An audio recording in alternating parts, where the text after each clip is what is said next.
Buenas noches, mi nombre es Carlos Uribe, soy del segundo nivel de la carrera de Derecho, sección nocturna. Hoy les hablaré sobre la seguridad jurídica. Para empezar, les diré una breve introducción. Todos los seres humanos desde su nacimiento gozan de varias prerrogativas, ingénitas a su naturaleza humana, como lo es la libertad, la inocencia, la vida, la dignidad y entre otros privilegios básicos de toda persona que asegure su trato igualitario, afianzando una justicia social. Está el derecho a la seguridad jurídica y que constituye uno de los bienes más preciados que el Estado debe garantizar a sus súbditos. En todos los tiempos y en toda la clase de estados inconmensurablemente se ha discutido la preeminencia de la seguridad jurídica. Sin embargo, esta dispensa, que forma parte de los derechos humanos, reconocida en casi todas las legislaciones positivas del mundo, es el que más veces ha sido vulnerado por los ungidos del poder público, quizá por no haber considerado como un derecho fundamental, o quién sabe, para ocultar su arbitrariedad o exceso en el ejercicio del poder. ¿Qué es la seguridad jurídica? La seguridad jurídica es un principio del derecho, universalmente reconocido, que se ha basado en la certeza del derecho, tanto en el ámbito de su publicidad como en su aplicación, y que significa la seguridad de que se conoce o puede conocerse lo previsto como prohibido, ordenado o permitido por el poder público.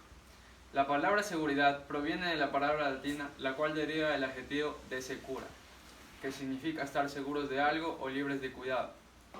El Estado, como máximo exponente del poder público y primer regulador de las relaciones en sociedad, no solo establece o debe establecer las disposiciones legales a seguir, sino que en un sentido más amplio, tiene la obligación de crear un ámbito general de seguridad jurídica, al ejercerse el poder político, jurídico y legislativo.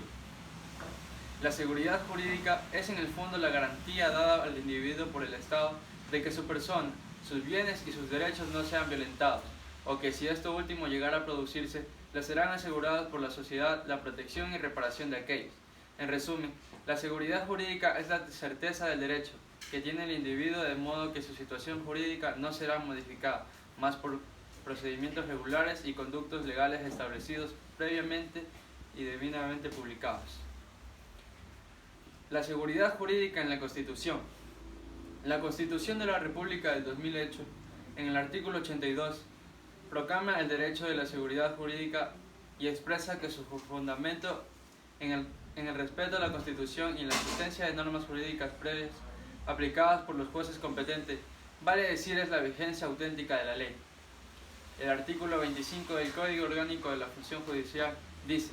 principio de seguridad jurídica. Los jueces y juezas tienen la obligación de valer por la constante, uniforme y fiel aplicación de la Constitución, los instrumentos internacionales de derechos humanos, los instrumentos internacionales ratificados por el Estado y las leyes y demás normas jurídicas. De lo que se desprende que la seguridad jurídica no es otra cosa que la posibilidad del Estado debe darnos mediante el derecho, de prever los efectos y consecuencias de nuestros actos o de la celebración de los contratos para realizarlos en los términos prescritos en las normas,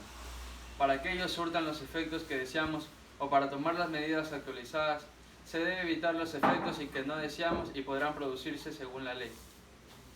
De la ligera conceptualización que la Constitución infiere sobre la seguridad jurídica se puede concluir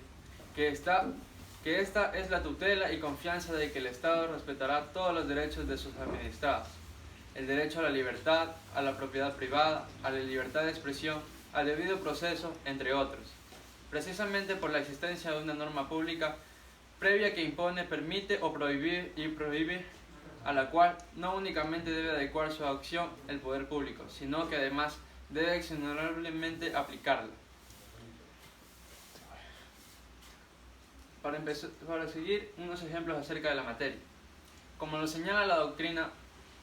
esta es la recta interpretación de la ley e integración del derecho que hacen los jueces, pero este derecho fundamental en el Estado constitucional de derechos y justicia hay que entenderla como señala Roberto Dromi, quien es este personaje. Él, en su obra fundamental en el Estado, en la materia, en la página 118, la seguridad originaria, que fue el nuevo derecho para el proceso de reformas del Estado, debe ceder la seguridad jurídica sobreviniente o derivada que permitirá asegurar la localización del Estado, la distribución de la economía y la recreación del control. Agrega el mismo autor en las páginas 119 y 120 El nuevo derecho se orienta a profundizar el control político, cualificar el administrativo y afianzar el judicial, reconocer el social, a efectos de verificar la responsabilidad pública y proteger a los usuarios y consumidores de bienes y servicios. Termina señalando en la página 210, hay algo nuevo bajo el sol, y el derecho es un extraño, una seguridad injusta, precisamente lo contrario del derecho. Para seguridad y justicia son las dimensiones radicales de derecho. Dos estamentos ontológicos que le trascienden porque la justicia solo existe en cuanto está montada sobre un orden seguro. El trasladista Antonio Enrique Pérez Luño, quien es este personaje, en su obra de seguridad jurídica señala: en su acepción estrictamente empírica puede existir una seguridad impuesta a través de un derecho que garantice coactiva e inexorablemente el cumplimiento de una legalidad inicua. De hecho, la manipulación de la seguridad jurídica por los despótimos de todo signo representa una constante histórica en los estados totalitarios, cuyas dogmas de la plenitud y autosuficiencia del ordenamiento jurídico. Ahora les hablaré sobre el principio de legalidad y orden jurídico de las normas. Esto es muy fundamental para la seguridad jurídica, ya que constituye fundamentalmente en esta el respeto al principio de legalidad y el orden jerárquico de la aplicación de las normas. Por el primero, los actos de poder público emitidos en los términos exactos que la ley autoriza o le faculta, la potestad administrativa no puede ir más allá de lo previsto en la ley. Y por el segundo, esa misma autoridad pública, en la expedición de sus actos, está constreñida en aplicar primero la Constitución y debajo de ellas las siguientes normas en su orden: los tratados y convenios internacionales, las leyes orgánicas y las leyes ordinarias, las normas regionales y ordenanzas distritales, los decretos y reglamentos, las ordenanzas, los acuerdos y las resoluciones, y los demás actos y decisiones de los poderes públicos. Cuando el poder público adecúa su gestión a la norma jerárquicamente superior, dejando de aplicar aquella que se la contrapone y produciendo actos en términos exactos, franqueados en la Constitución y en la ley, podremos afirmar que la seguridad jurídica es una realidad y no una simple quimera constitución, y los individuos tendrán así la plena confianza en un Estado constitucionalista y garantista de derechos. Uno de los frecuentes casos que afectan a la seguridad jurídica se origina no solo cuando se deja de aplicar la Constitución o la ley, sino cuando se dictan reglamentos en virtud de los cuales, invadiendo potestades privativas conferidas al Poder Legislativo, crean, modifican o extinguen derechos u obligaciones, o lo que es más grave aún, determinan infracciones y sanciones administrativas,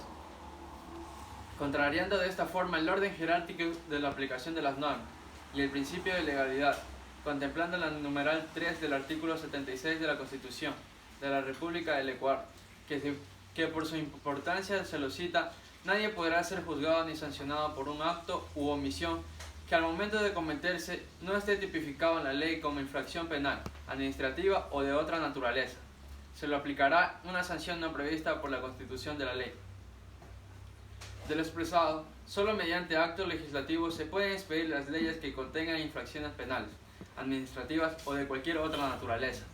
Y solo por la ley se pueden imponer sanciones, mandato constitucional que tiene su razón de ser, para evitar arbitrariedades, abusos e inclusive anarquía en el ordenamiento jurídico que podría llegar a atentar contra cualquier derecho constitucional de las personas. Los reglamentos están subordinados a la ley y esta a su vez a la Constitución, razón por la que ninguna norma reglamentaria puede ir contraria a la ley, ni crear, modificar o extinguir derechos u obligaciones, y menos aún determinar sanciones. Aún en el caso de que se llegase a sostener la procedencia de sanciones vía reglamento, se estaría frente a un típico caso de conflicto entre normas de distinción jerárquica. Bueno, ahora les hablaré sobre una conclusión, para finalizar. Es desolador e incierto el panorama ulterior de la seguridad jurídica, frente a un marco jurídico cada vez más inestable, que impide se promueva un adecuado desarrollo de los derechos sociales y económicos. De allí que la seguridad jurídica no solo continúa siendo una simple perorata de constitucional, sino que su consecuencia más drástica es la desconfianza, temor y descontento y el seguimiento del ser humano de falta de protección frente al poder público, lo cual puede incluir a una sociedad organizada a la desobediencia civil, para persuadir a los poderes públicos no solo que marquen se actuar a la norma preexistente, sino que además cambien las políticas o procesos decisionales, profundicen la cultura de respeto a los derechos humanos y combinándolos así a que ningún acto pueda ser transgredido. Eso es todo. Muchas gracias.